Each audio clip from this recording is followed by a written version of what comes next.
Is there a way or something you could do to your jig? That's right, the rubber jig and chunk, frog chunk, something you put on the back of it, a plastic worm, frog chunk, a claw, whatever you put on the back of it. Something you can do to those jigs that will cause you to hang up less and to get more hookups, to catch a lot more fish per strike. Something you can do.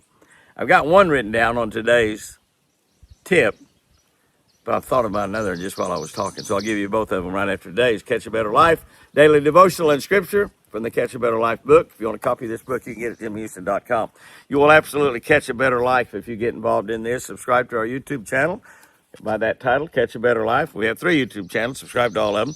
Over 600,000 people on Facebook, over 100,000 people on TikTok. Get involved in all of our social media. Over 1 million people on there altogether. Thank you, every single one of you.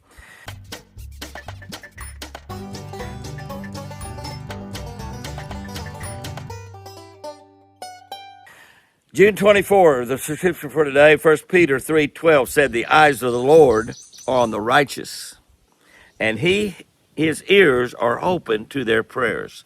The eyes of the Lord are on the righteous, and his ears are open to hear their prayers.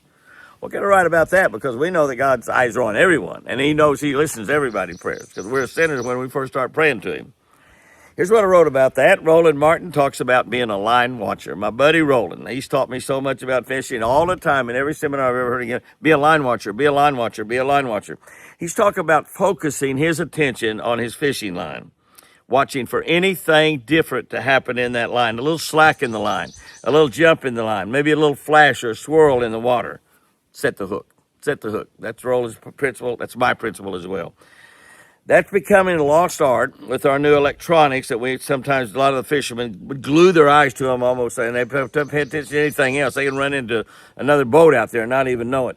But it's still just as important as ever to be a line watcher. Keep the corner of your eyes always on that locator, but be a line watcher. Be watching your line, paying attention to it all the time. Watch for that little jump in the line. The fact that it just goes slack all of a sudden, or you feel a little, you see it just kind of move a little bit, or start moving sideways when you were bringing it back. All those things, be a line watcher. Watch out there if you see a little flash in the water around your bait. Nothing hit your bait, but you saw a little flash. Probably something got your bait. God sees everything. God sees everything. He doesn't miss a thing, such as all the bad things that we do. He sees them all. He sees them all. He doesn't miss a single one. But more importantly, he sees all the good as well. He sees all the good that you and I are doing, as well as the bad that you and I are doing. Today's scripture tells us that God is listening to the prayers of the righteous. God is listening to the prayers of the righteous. Obviously, God listens to sinners' prayers. But to me, what this means is that God is really paying attention when the righteous pray, even more so than when sinners pray. Our job simply is to be righteous, and I think bring a smile on God's face. The angel Gabriel. Now, I love this. I just stuck in my mind the first day I read it, and I've read it through 1,000 times maybe. The angel Gabriel once told Daniel, that's right, Daniel in the lion's den. The angel Gabriel once told Daniel, the very moment you started praying, I was sent. I was sent to help you.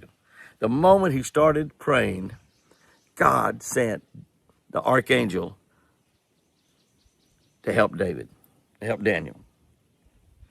It wasn't just any angel, it was archangel, Gabriel. Sent him to help Daniel. The moment he started praying, hadn't even finished his prayer. I'll take that kind of deal every time. God knows what you're fixing to pray about. And he didn't want to waste any time. He sent Gabriel right then. Gabriel, get out there and take care of the problems that my servant Daniel's got. Here's our tip for today. We're talking about a weed guard, how to make a weed guard where you get hung up less and you catch more fish. Everybody wants to do that. Flare your weed guard, the fiberglass weed guard you have on the front of those jigs. Flare your weed guard on a jig for more hookups and less hang-ups. Flare that weed guard. The weed guards are usually pretty stiff that come right back over the hook. Take and flare them out like that, and it's usually real small. Make it wider. Flare that weed guard out. Just take them and flare them out with your hand, so you got a larger area there that's over your hook. So when you get hung up, you got a larger area to deflect the brush, and then plus when a fish bites it, he can push that down easier because it's not nearly stiff. So he can push it down easier and so you'll have more hookups. And you'll hang up a lot less too because you have more of a guard out there to get hung up on. Another thing you can do is just slightly open your hook. Slightly open your hook a little bit. I do the same thing on the spinnerbait. Slightly open that hook a little bit. You don't want it pointing way straight up. You don't want to straighten out. But where it's usually going straight across or maybe down, point it up just a little bit. Guys and girls, go out there and have you a great fish like you. And remember, I sure do love you.